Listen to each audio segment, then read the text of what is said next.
What if the company that started by selling books is now destroying them to build AI? That's exactly what Amazon is accused of doing. And 404 Media has the GPS data to prove where those books end up. Before we dive deeper, don't forget to like, subscribe, and drop your thoughts in the comments.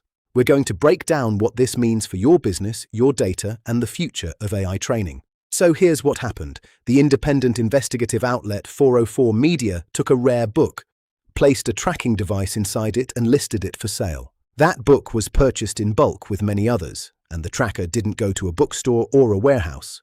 It went to Las Vegas, to a facility called VGT3. This isn't a normal Amazon fulfillment center. The symbol on the building is a dinosaur holding a book in its claws. And inside, according to 404 Media, workers are doing something shocking. They are cutting the spines off rare books, scanning every page, and then destroying the originals. Why? To feed large language models. You need to understand why your AI tools need this. Companies like Amazon need unfathomably large amounts of text to train their models. They have already ingested most of the open internet. In Anthropic's case, they even ingested pirated books, which led to major lawsuits. But the internet is now polluted. That's why rare books are so valuable. Think about it. If you train an AI on AI-generated text, the quality collapses. Researchers call this model collapse. The AI starts to degrade because it's learning from synthetic outputs. A rare book printed before 2022 is different. There's zero chance it was written by an AI. It is pure human-generated text. An out-of-print history book, a rare science text, a forgotten novel. These are coveted sources of clean human knowledge, and they are disappearing into scanners.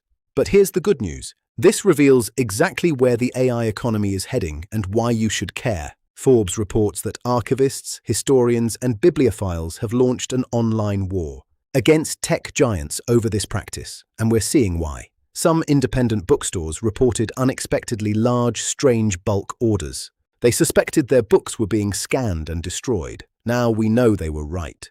CBS News covered the same investigation. Journalist Emmanuel Myberg explained on camera how that single tracked book led straight to Amazon. Amazon's response? They told 404 Media they purchase books through commercial channels. They do this to improve the products and services customers use. That's a non-answer. It doesn't address the destruction. It doesn't address the cultural loss. That's why this matters for your business. If you're building workflows with AI, you need to understand that AI training data is no longer just a technical detail. It's a business risk, a legal risk, and an ethical risk. First, the legal risk. If Anthropic got sued for using pirated books, what happens when the next lawsuit is about the physical destruction of cultural heritage? Do you want your business dependent on models trained on legally disputed data? Second, the economic risk. When AI companies have to physically destroy rare books to get an edge, it tells you that high-quality data is becoming scarce and expensive. That scarcity will be passed on. The cost of accessing frontier models will rise. The companies that own unique data will have real margins. Third, the trust risk.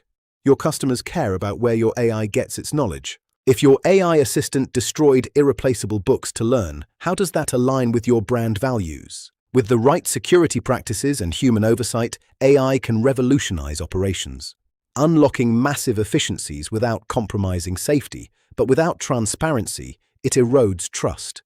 We're not saying AI shouldn't use books. Libraries and archives have been digitizing books for decades. Non-destructive scanning exists. Partnerships exist. Cutting the spine is a choice, not a necessity. So what should you do? If you're a business leader, ask your vendors where their training data comes from. Agentic AI doesn't replace humans, it amplifies them, but it should amplify knowledge, not erase the source. If you're a creator or an author, this is your wake-up call about the value of your original work. Your human-written content is now a strategic asset. Protect it, watermark it, license it correctly. And if you're just someone who loves books, this hits differently, doesn't it? The company that made its name by making every book available is now making some books unavailable forever. Should tech giants be allowed to buy and destroy rare physical books to train AI? Or should they be required to use non-destructive scanning and preserve the original? Drop your thoughts in the comments. We're reading everyone. If you want to keep exploring the ways technology is reshaping our world, be sure to check out the related video popping up in the corner. And don't forget, like, subscribe, and join the conversation.